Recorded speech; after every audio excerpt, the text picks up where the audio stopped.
আল্লাহর ভয় মানুষকে সব ধরনের গুনাহ থেকে বাঁচাইতে পারে। দুনিয়া যত আধুনিক হচ্ছে, আধুনিক জিনিস বাড়তেছে, কিন্তু দুনিয়াতে অপরাধের মাত্রা কমতেছে না বাড়তেছে?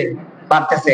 এর জন্য একটা মূলনীতি মনে রাখেন, সর্বযুগে, সর্বমহলে, সর্বমুহূর্তে ইসলাম আধুনিক। ইসলাম মানুষের জীবনের কল্যাণের জন্য, ইসলাম মানুষকে সঠিক পথ দেখানোর জন্য। ইন্না দ্বীনা ইনদাল্লাহিল ইসলাম ওয়া মান ইয়াবতাগি গায়রাল ইসলামি দীনান ফালান ইউকবালা মিনহু।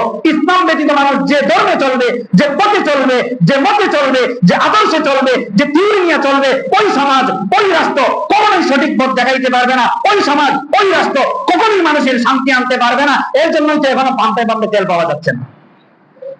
এর জন্য তো আমাদের লোডশেডিং কমতেছে না।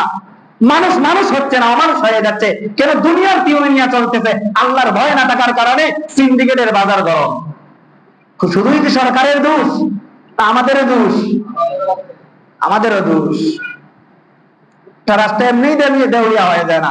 রাষ্ট্রের শাসকদের দোষ প্রথমেই, কারণ তারা সুবিচার প্রতিষ্ঠা করে না। 2 নম্বর জনগণের দোষ। জনগণ যখন জালেম হয়, মাজলুম জালেম হয়, আল্লাহ তাদের উপরে জালেম শাসক চাপাইয়া দেয়। এবং ব্যবসায়ীরা এই ক্ষেত্রে বড় ভূমিকা রাখে। হাদিসে এসেছে, ব্যবসায়ীরা যখন বাজারের মধ্যে দুর্নীতি শুরু করবে, ওই সমাজের, ওই রাষ্ট্রে আল্লাহ তাআলা 4টা বিপদ দিবে। 1 নম্বর বিপদ হলো জালেম শাসক চাপাইয়া দিবে। তো আমাদের ব্যবসায়ীরা জুলুম করতেছে, এর জন্য আল্লাহ তাআলা জালেমদেরকে আমাদের জন্য বারবার এনে দিচ্ছে।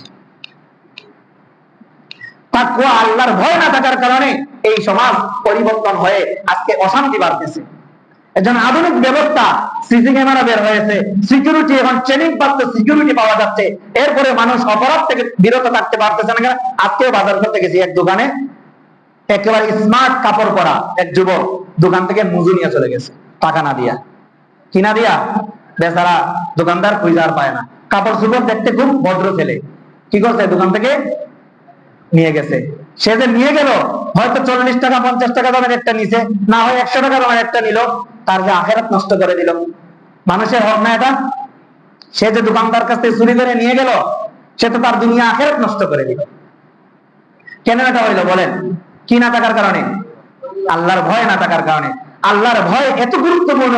আল্লাহ দেখেন সর্বযুগে, আল্লাহ জানে না শেষ যুগে এসে সিসি ক্যামেরা তৈরি হবে? আল্লাহ জানে কি জানে না? শেষ যুগে এসে সিকিউরিটি গার্ড ট্রেনিং প্রাপ্ত হবে? আল্লাহ জানে না শেষ যুগে এসে দালান কোটা হবে? জানে কি জানে না?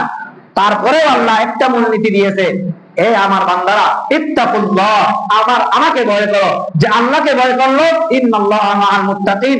আমরা আল্লাহর ভয় ছেড়ে দিয়েছি, বস্তুর উপরে আমাদের ঈমান চলে এসেছে। এর জন্য আমরা বস্তুকে খুব বেশি আধুনিক, খুব বেশি উন্নত করতেছি, কিন্তু যেটা মূল পুঁজি ছিল আল্লাহর ভয়, সেটা আমাদের অন্তর থেকে বের করে দিচ্ছি। বলেন এটা হচ্ছে কি হচ্ছে না? এজন্য আমাদের দরকার কি করা? আল্লাহর ভয়। ইত্তাকুল্লাহ হাইসুমা কুনতা। রাসূল মুআয ইবনে জাবাল কাদের মধ্যে হাত থেকে বলেছিলেন, হে মুআয ইবনে জাবাল, তুমি যেখানেই থাকো না কেন, আলোতে থাকো, অন্ধকারে থাকো, নির্জনে থাকো, অথবা সমাজের মধ্যে থাকো, সর্ব অবস্থায় তুমি আল্লাহকে ভয় করো। আল্লাহকে যে ভয় করবে তার দ্বারা কখনোই জুলুম হবে না। আল্লাহকে যে ভয় করবে, ওয়া মান ইয়াত্তাকিল্লাহা ইয়াজআল লাহু মাখরাজা ওয়া ইয়ারযুকুহু মিন হাইসু লা ইয়াহতাসিব।